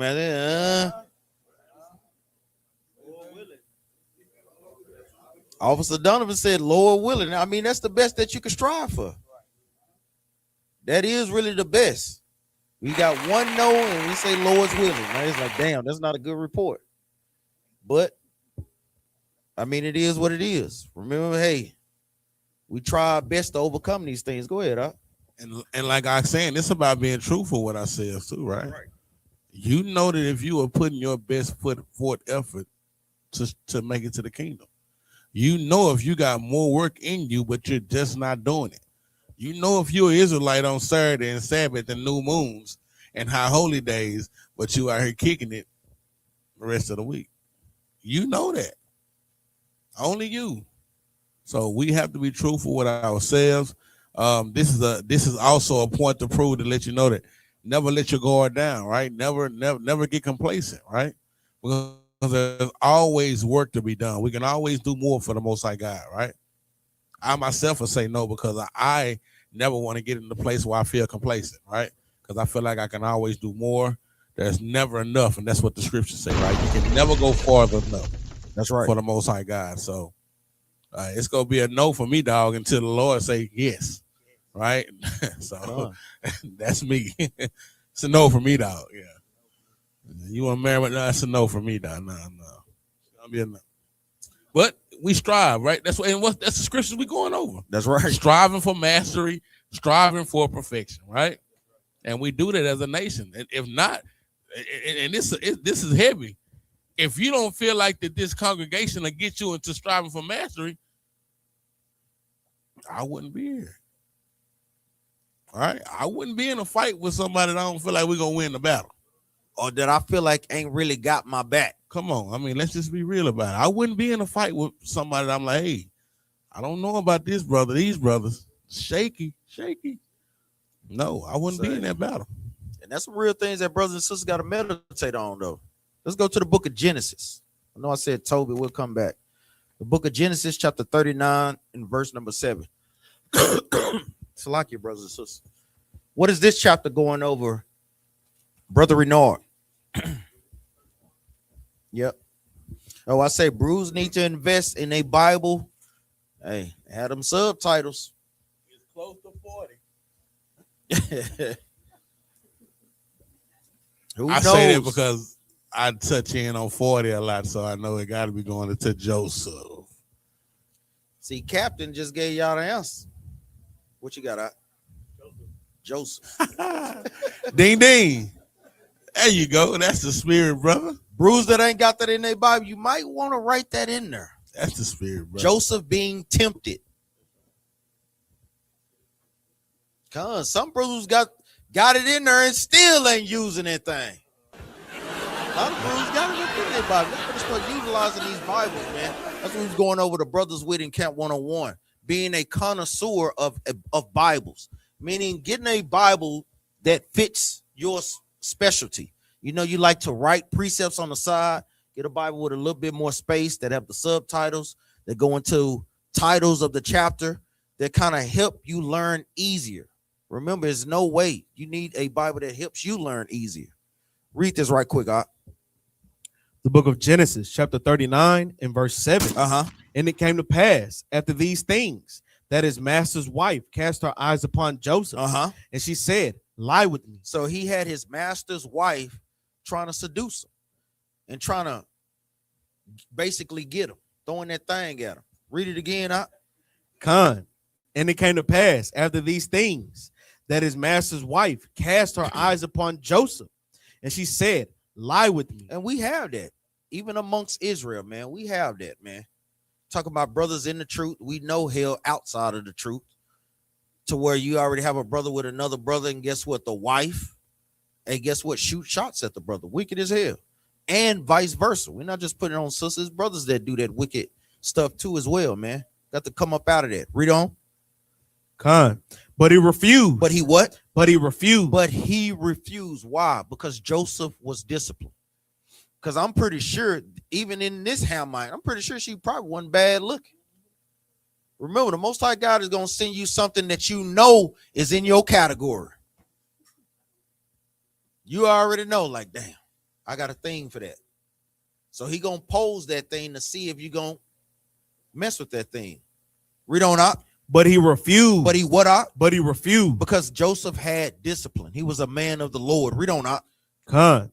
And said unto his master's wife, behold, my master wanted not what is with me in the house.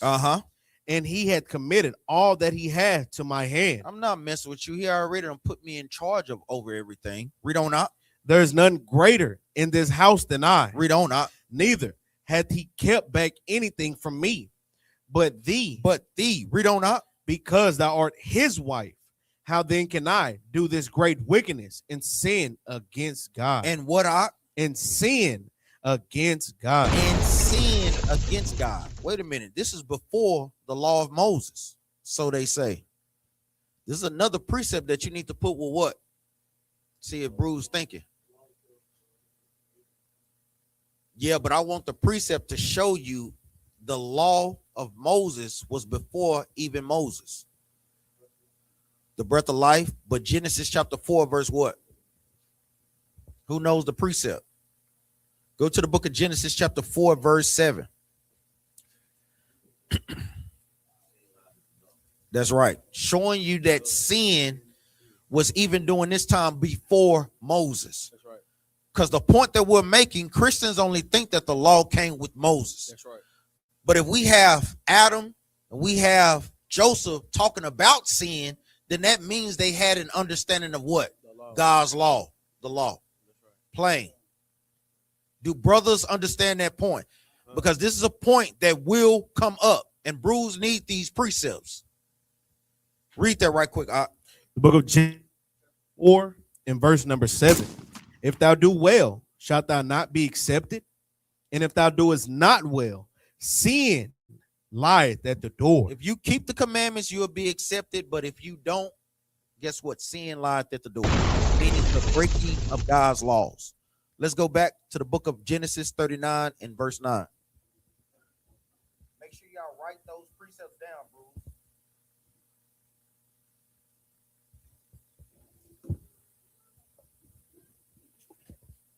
The book of Genesis, chapter 39 and verse number 10. And it came to pass, as she spake to Joseph day by day, that he hearkened not unto her, to lie by her. To do what? To lie by her, or to be with her. And it came to pass about this time that Joseph went into the house to do his business, and there was none of the men of the house there within. And she caught him by his garment, saying, lie with me. And he left his garment in her hand and fled and got him out. Now think about this, man. She's literally throwing herself on him. Think about a garment. Think about the stitching. He was trying to get away from the sister so bad it ripped his garment, man. And guess what? That's the same mentality that brothers and sisters got to have when we're trying to escape sin. Getting away from sin, Salaki. And skin. Rebuke the lust, man. And skin too. Rebuking the lust. God damn, sister. God. Read on up. Con. Verse 13. And it came to pass when she saw that he had left his garment in her hand and was fled forth, that she called upon the men of her house and spake unto them, saying, see, he had brought in a Hebrew unto us to mock us. He came in unto me to lie with me. See, you see how they talk down on us? They want to use us, then want to talk down on us. Read on up. And I cried with a loud voice. And it came to pass when he heard that I lifted up my voice and cried. How many times have we heard these accounts with Edomite women?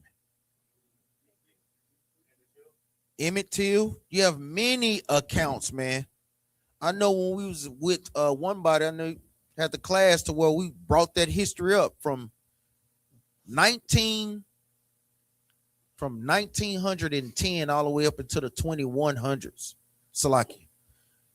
From 1920 to 1921 was when they had some of the most what you would call it, accuses of black men, where it was always just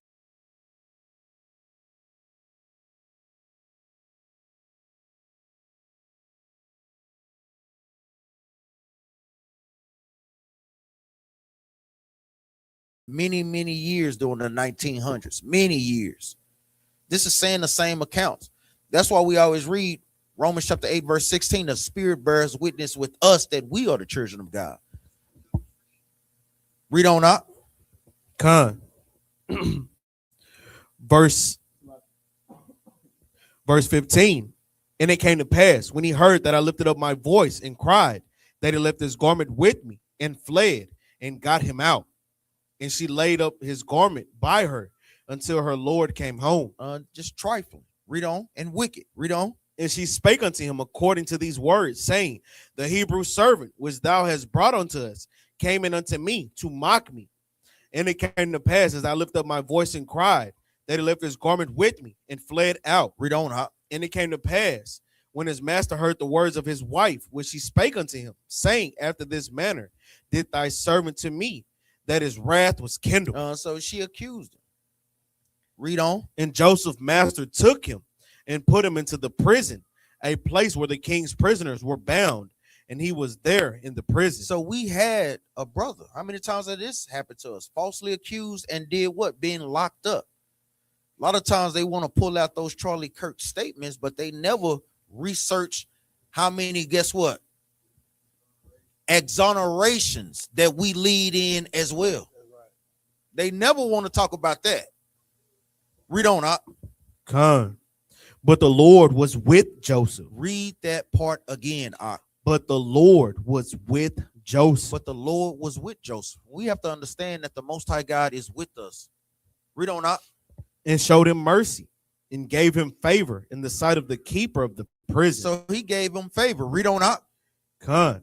And the keeper of the prison committed to Joseph's hand all the prisoners that were in the prison, and whatsoever they did there, he was the doer of it. Read on up. The keeper of the prison looked not to anything that was under his hand, because the Lord was with him.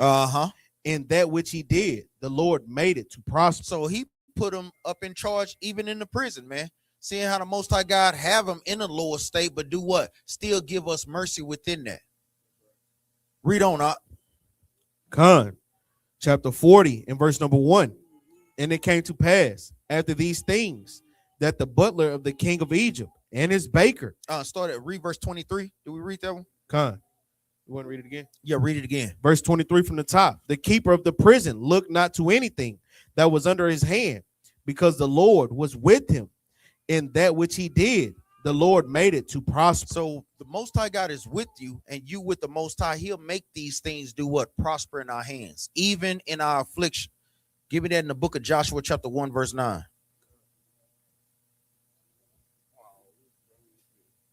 Fell up in there.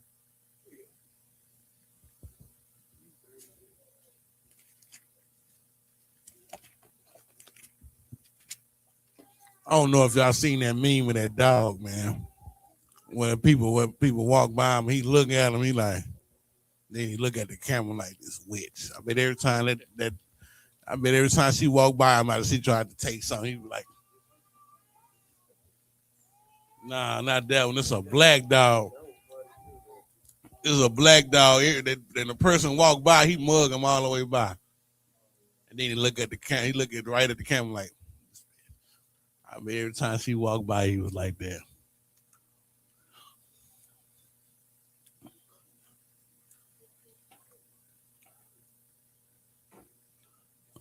Now, it was funny, man. But now, it's cool. We'll find it. But yeah, it just hit my mind on that one.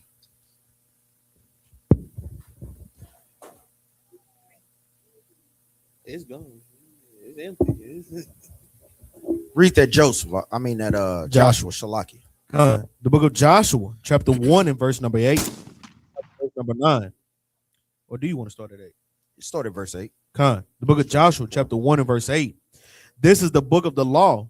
This book of the law shall not depart out of thy mouth, but thou shalt meditate therein day and night, that thou mayest observe to do according to all that is written therein. For then thou shalt make thy ways prosperous, and then thou shalt have good success. The only way to be prosperous in our afflictions and to have good success is by what? Is by keeping the laws of the Most High. That is it, man. Verse number 9. How long? Any brews know? How long was Joseph in prison? 2 years. Think about prison for 2 years for a crime that you did commit. Think about these things, because these things happen to brothers and sisters in the truth. You may be accused of something, and guess what? You may not have done it. Do you think that you still can endure that affliction? These are things that brothers and sisters have to think about as well too. Because guess what? Brothers and sisters make mistakes even in the truth. Brothers and sisters make mistakes. So do you have that spirit in you to do what? To forgive a brother or sister. These are things that, guess what, we have to meditate on as well. Let's go to the book of Tobit. Let's go to the book of Tobit. Real quick, any brothers, what was Tobit affliction? Blind for how long? 8 years. All praise, Brother Fred. Think about it, man. You being blind for 8 years. Do you think that you can endure affliction in this truth? You got Braille. That's right. Think about it.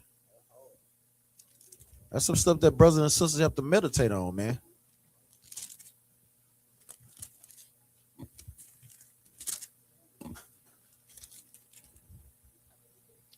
Let's go to the book of Tobit. Chapter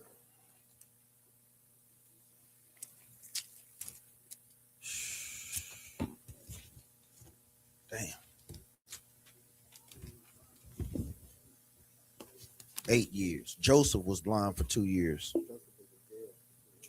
In jail. Thanks, Doc. Let's go to the book of Tobit, chapter 2. In verse number 1. Start at verse number 1. The book of Tobit, chapter 2, and verse number 1. Now, when I was come home again, and my wife Anna was restored unto me with my son Tobias in the feast of Pentecost, which is the holy feast of the 7 weeks, there was a good dinner prepared me, in the which I sat down to eat. And when I saw abundance of meat, I said to my son, go and bring what poor man soever thou shalt find out of our brethren, who is mindful of the Lord. And lo, I tarry for thee. So we see that what captivity was Tobit in? The Assyrian captivity. What was Tobit doing in the Assyrian captivity? He was keeping the commandments, but specifically, what are he was burying the people that Sennacherib was putting to death of our people. He was burying them. That was a good deed to do, man. Righteous brother that literally put his life on the line for his brothers. Read on up. Con. Verse number 3. But he came again and said, Father, one of our nation is strangled and is cast out in the marketplace. Then before I had tasted of any meat, I start up and took him up into a room until the going down of the sun. So he started reporting on our brothers being killed, man. Read on up. Then I returned and washed myself and ate my meat in heaviness. Because he was mourning, man, for his brother. That's the love that he had. Read on up. Con, remembering that prophecy of Amos, as he said, your feast shall be turned into mourning and all your mirth into lamentation. What is the precept? Amos 8 and 10. Bruce, need to write that down. Make sure you have that too, because a lot of people like to speak on saying that the Apocrypha is not canon, but it also has precepts inside of it. The precept to go back and forth to show you that it definitely is. And even if they did say, who cares what they for real, we don't give a damn. We're going to go to it. Let's get that. Make sure brothers and sisters write this precept down. Read this.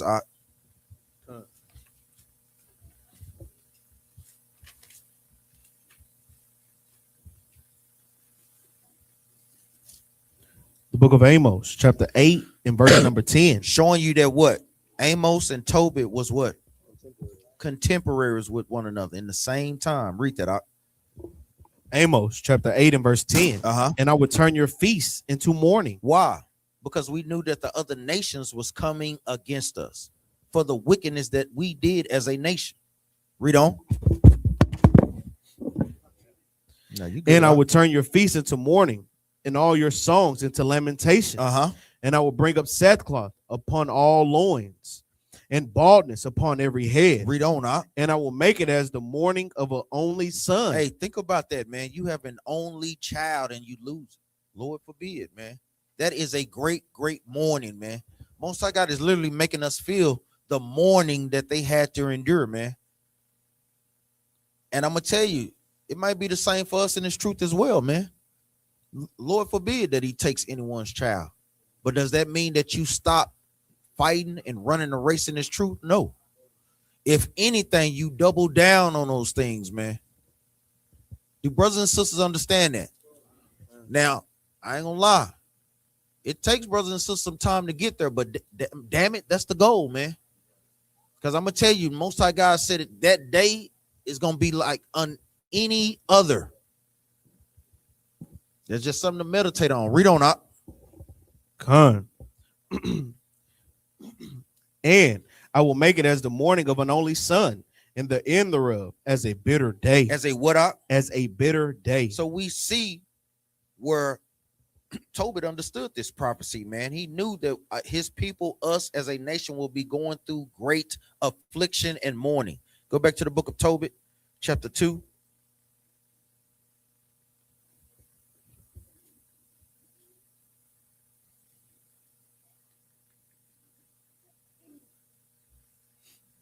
Book of Tobit, chapter 2, and verse number 7. Uh-huh. Therefore I wept, and after the going down of the sun, I went and made a grave and buried him. Because he was keeping the law to bury the dead before the sun went down. Tobit was in the spirit, man. Can't imagine how many bodies he buried, man. Because a lot of times we only just think about the Babylonian captivity, the Roman captivity, and the Greek. But I'm going to tell y'all, the Assyrian captivity was a hard captivity as well, man. The Assyrians didn't play no games. When they took us into captivity, they took us with hooks in our jaws, in our lips. And if you fell behind, they will rip your lip off. Can't imagine that, man. Or rip a nose off or rip a tongue off. Read on out. Come. Verse 8.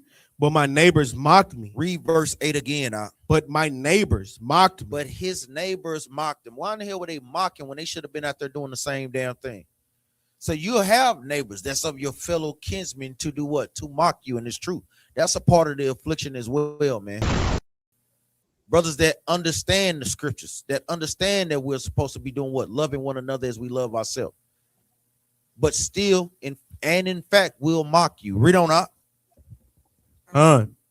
But my neighbors mocked me and said, this man is not yet afraid to be put to death for this matter, who fled away, and yet lo, he buried the dead again. That's why Christ told us to do what?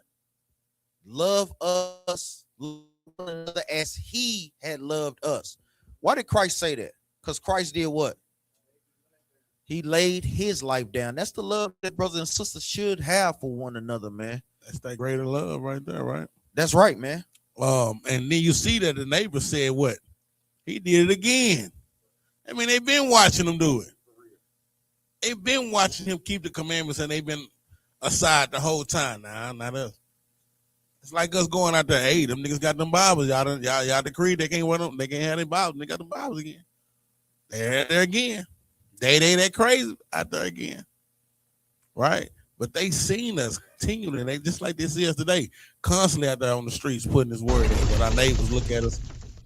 Nah, he out there again. He ain't afraid to die. That's what they said. For real.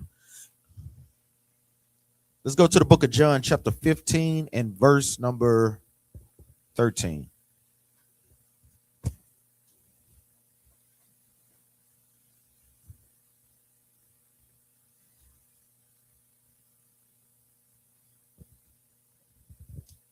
Come. Book of St. John, chapter 15 and verse 13. Greater love have no man than this, that a man laid down his life for his friend. That's the ultimate love that Christ showed us. That's the ultimate love that we should be showing one another. That you're willing to lay down your life for a brother or for a sister that are keeping God's commandments. That's a fellow Israelites that have faith in Yahushua. Let's go back to the book of Tobit, chapter 2 and verse number 8. Make sure y'all write that precept down. What you say, y'all? What the hell? Yeah, that John 15. Let me start throwing mics around this mug, man. No, which couple did I call? Yeah, that was from verse 6. Make sure if we moving too fast, let us know, because we want to make sure that Bruce got all the precepts. Just raise your hand and let us know if we move too fast. All right? You should have that Amos for Tobit 2 and 6. And this John what? 15 and what? 13 with what? Next to what precept? Verse 8. Make sure you put down the point how you lay down your life.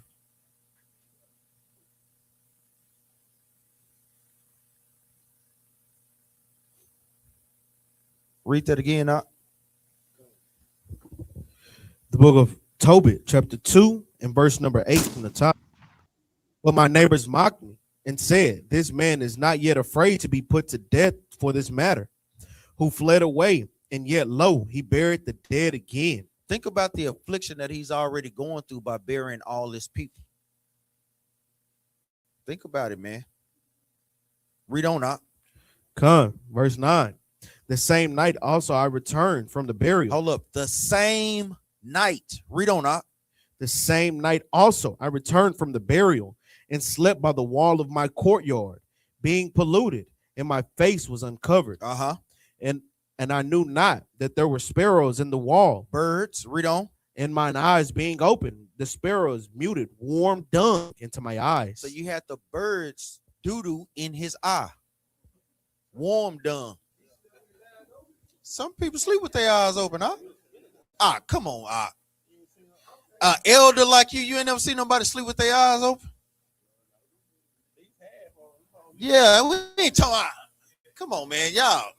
Come on. With all thy get it. Come on, man. Don't be children in understanding. You know, when we make that claim, is they sleeping. They ain't sleeping with them just closed. So that's the point of that. But yes, he slept with his eyes open, so warm dung fell into his eyes.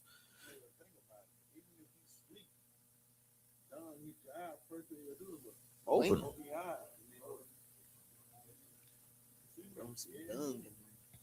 Read verse 10 again up. Con.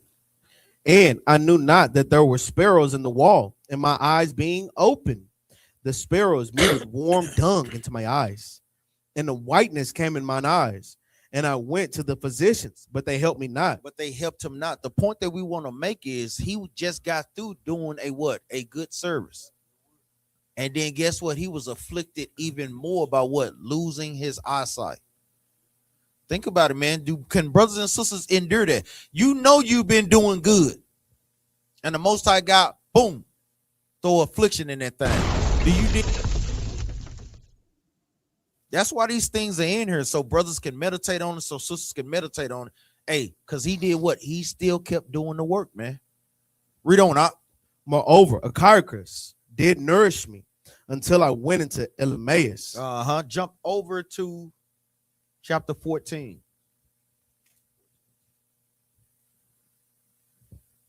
In verse 1. Tobit, chapter 14, and verse number 1. Tobit made an end of praising God, and he was 58 years old when he lost his sight. So he's 58 when he lost his sight. Read on. Which was restored to him after 8 years. So he was blind 8 years. That's some things that brothers and sisters not thinking about. Put it to you this way. Just imagine your financial situation don't get taken care of for 8 years. That thing right there hit home, don't it? Because I'm gonna tell y'all, that's a part of that affliction too. That's why the Most High God does what? Have us knit together as one man. So if one falls, you got brothers and sisters that'll do what? Help pick that brother up, whether it be financially, spiritually, or physically. That's what these classes are for, to put us in that spirit, man. To whether or not any one of us fall on any situation, you got a brother or sister there, man. And if brothers and sisters not in that spirit, that's what brothers and sisters need to be striving for, man. Con, read on, Con, which was restored to him after 8 years, and he gave alms, and he increased in the fear of the Lord God, and praised him. That's some heavy stuff. Still giving alms, and he increased. A lot of times when brothers and sisters go through affliction, they do what? They decrease. Brothers and sisters have to learn to increase when it comes to affliction. Read on out. Con, verse number 3. Bring it out. And when he was very aged, he called his son and the 6 sons of his son, and said to him, my son, take thy children. For behold, I am aged, and I am ready to depart out of this life. So he just giving Tobias some wisdom. But the point that we want in that is that he increased in the fear of the Most High, even in his affliction, man. Right. And that's something that brothers and sisters got to meditate on, man. Go to the book of James, chapter 1, verse 12.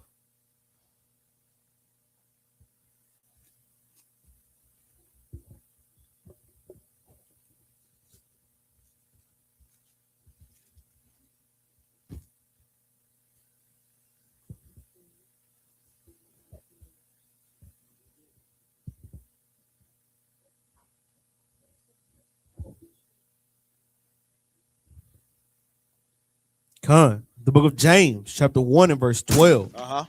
Blessed is the man that endured temptation, for when he is tried, he shall receive the crown of life, Read on out. which the Lord hath promised to them that love him. And that's the point right there. Read it again from the top out. The book of James, chapter 1, and verse number 12. Blessed is the man that endured temptation, for when he is tried, he shall receive the crown of life. Meaning when the Most High God has proven you and you done passed the test according to his will, not yours, that's when you get a crown of life. Because a lot of times people feel like that, guess what? Now, Most High, I'm done with my affliction. Stop it. No, it don't work like that, man. It don't work like that because the Most High God tries what? The heart, the mind. Read on out.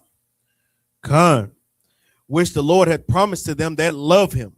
Let no man say when he is tempted, I am tempted of Yahweh. For Yahweh cannot be tempted with evil. Read on out. Neither tempted he any man. But, read on. But every man is tempted when he is drawn away of his own lust and enticed. So it's showing you the order. It's literally showing you the order. But every man is tempted when he is drawn away of his own lust. So whatever your lust is, it draws you away and entices you. You watching it on Facebook, trying to, guess what? Catch, what is the term? Keep up with the Joneses. Send all these relationships on TikTok, on Facebook. You trying to meet those expectations and those standards. And guess what? You got hell up in your marriage. You trying to wear what they wear. Guess what? You broke as hell. The Most High God didn't send us over here to live the good life. That's mercy that we have the bare minimums. Do brothers and sisters understand that? Read on up. Con, verse 14. So like verse 15. Then when lust hath conceived, it bringeth forth sin. Then once it had conceived, meaning you act upon it, read on. It bringeth forth sin. It bringeth forth sin. Read on up. And sin, when it is finished, bringeth forth death. I'm telling you, it's showing you categorically how these things go. You tempted. You enticed by the temptation. Then you act upon the temptation. Then the Most High God act upon that sin with judgment. Just like that, man. So we have to endure these things until the Most High God see fit that we're ready to overcome these things. Let's go to the book of Judah. Judah chapter 8 and verse 14.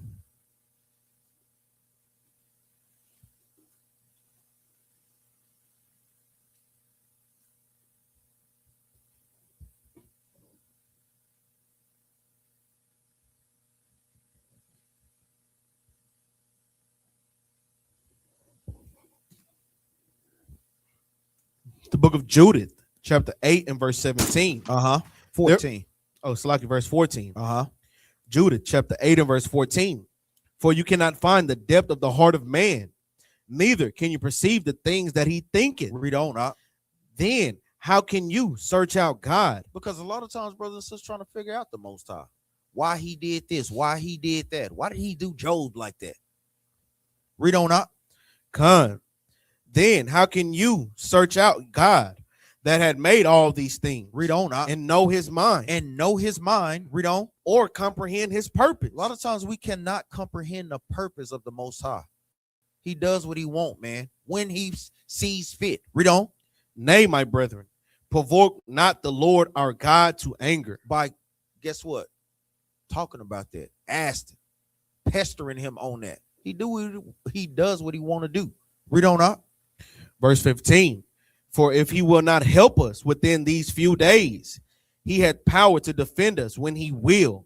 You will say few. Read that again. Does it say few or five?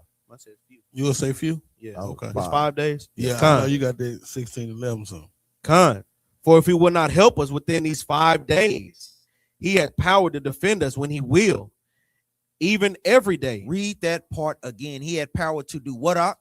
He had power to defend us when he will. When he what? When he will. Read on up. Even every day. Even every day. The Most High God's gonna get, man. But it takes a hell of a brother and a hell of a sister to have those outcomes, man. Read on up. Con. Or to destroy us before our enemies. Read on up. Do not bind the counsels of the Lord our God. Read on up. For God is not a man that he may be threatened, neither is he as the Son of Man, that he should be wavering. So you can't threaten the Most High telling him to take the affliction from you, man. Most High God will heal you, man. We got to stop playing the games with the Most High and understand that, guess what? He's doing those things to do what? To strengthen us. That's all that it ever is. To strengthen and to purify us. Do brothers and sisters understand that? Let's go to the book of Malachi.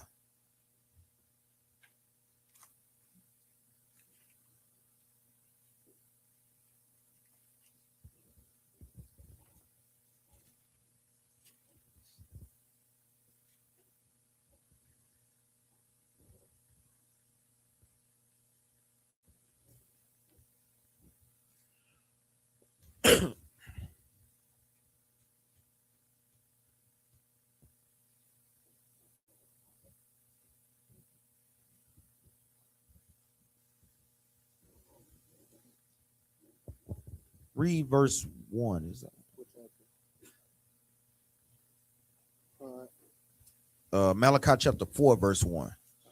The book of Malachi, chapter 4, and verse number 1. For behold, the day cometh that shall burn as an oven, and all the proud, yea, and all they, it's like in all that do wickedly, shall be stubble. And the day that cometh shall burn them up, said the Lord of hosts, that it shall leave them neither root nor branch. And that's the point. If we're not able to overcome these afflictions and overcome the sin that we deal with, guess what? Those bombs are reserved for us as a nation of people. Give me the book of 1st, 2nd Corinthians chapter 7, verse 1.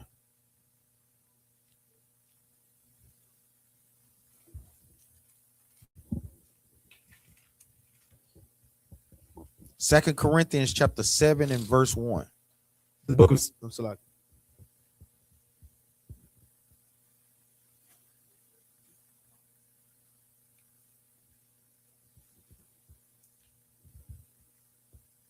The book of 2 Corinthians, chapter 7, and verse number 1.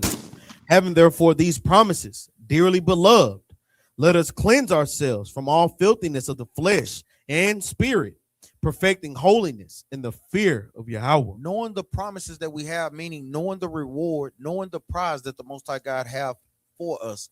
Make sure that brothers and sisters are cleansing themselves from the spirit that they deal with. Do brothers and sisters understand that? Give me Revelation chapter 3, verse 26.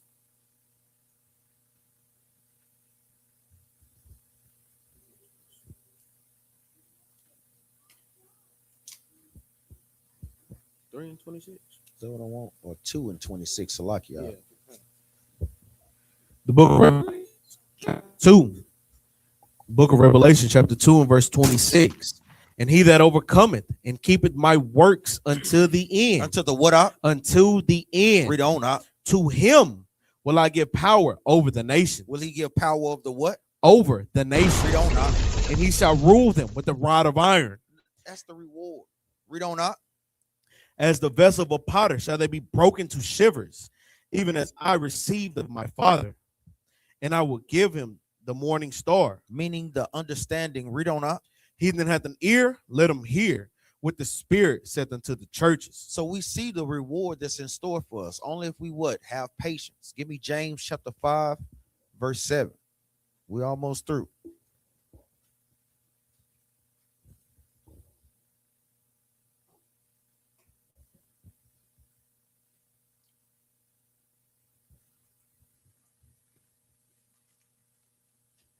The book of James, chapter 5, and verse number 7. James, chapter 5, and verse 7. Be patient, therefore, brethren, unto the coming of the Lord. Be patient. Read on out. Behold, the husbandman waited for the precious fruit of the earth. Think about it, man. When you out there gardening, you waiting for fruit to produce or to bear fruit. Man, how long does that process take? Man, that's a long time. Seasons come. Seasons, man. Think about it, man. It's our job to apply that to us in this truth. When we're dealing with one another, when we're dealing with ourselves, man. Read on up. Be patient, therefore, brethren, unto the coming of the Lord. Behold, the husbandman waited for the precious fruit of the earth. So Christ is the husbandman. We're the precious fruit of the earth. Read on up. and had long patience for us. He have long patience for us. Read on. Until he received the early and latter rain. Until we receive the early and latter rains, meaning the understanding according to what? Deuteronomy 4:32. Read on, up. Be ye also patient, establish your hearts, for the coming of the Lord draweth nigh. Read on. Grudge not one against another, brethren, lest ye be condemned.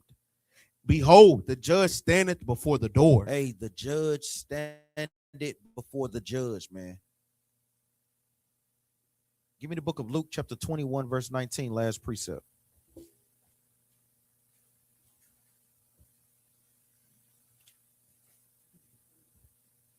Come on.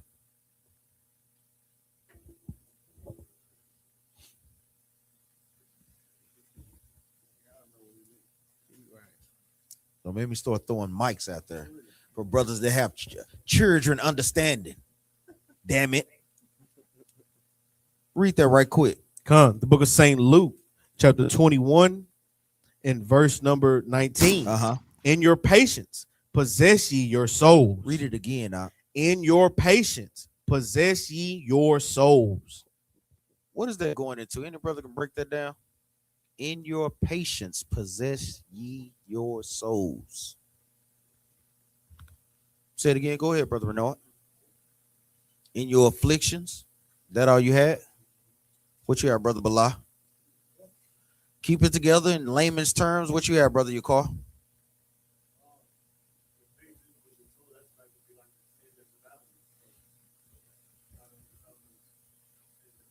And all those are correct. Be patient through your trials and temptations. That's how you possess your souls. That's how you keep your spirit intact. What you had, Officer Donovan? Go ahead. Quote it. That's right. That's right. Catching yourself before you fall into deeper temptation, man. Yeah. And with that, we say shalom. Shalom. We always tell brothers and sisters to keep the law, statutes, and commandments. So we always like to bring out laws.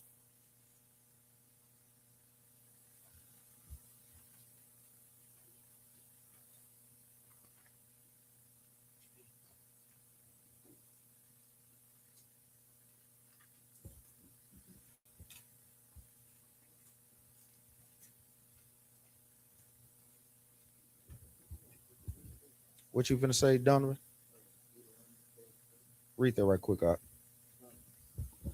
The book of Deuteronomy, chapter 4, and verse number 30. When thou art in tribulation, and all these things are come upon thee, even in the latter days. Read that again, out. You're in the spirit, out. Come, the book of Deuteronomy, chapter 4, and verse 30. Bring it out. When thou art in tribulation, and all these things are come upon thee, even in the latter days. Even in the latter days. Make sure, Bruce, underline and note this precept. Read on, up. If thou turn to the Lord thy God. If you keep the commandments and endure affliction. Read on. And shall be obedient unto his voice. Read on, up. For the Lord thy God is a merciful God. He will not forsake thee, neither destroy thee, nor forget the covenant of thy fathers, which he sware unto them. And with that, we say shalom.